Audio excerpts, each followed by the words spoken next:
Hello বন্ধুরা, শুভ সকাল। সবাই কেমন আছেন? আশা করি ভালো আছেন। এই যে আপনাদের সামনে আজকে সকালে একটা ভাজি নিয়ে আসলাম।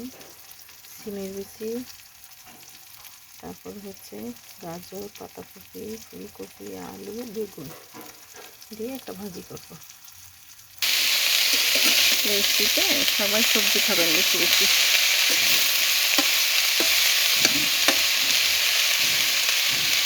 ঢাকনা দিয়ে ঢেকে দেবেন।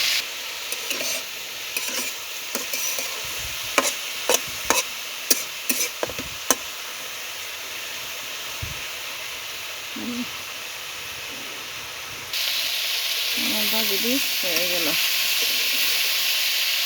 এখন নামাই ফেলবো। এরকম প্রতিদিন সবাই সবজি খাবেন। তো আমার ভাজিটা হয়ে গেল। আশা করি কেমন হয়েছে সবার কাছে কমেন্টস করবেন আর শেয়ার করবেন। তো সবাই ভালো থাকুন, সুস্থ থাকুন।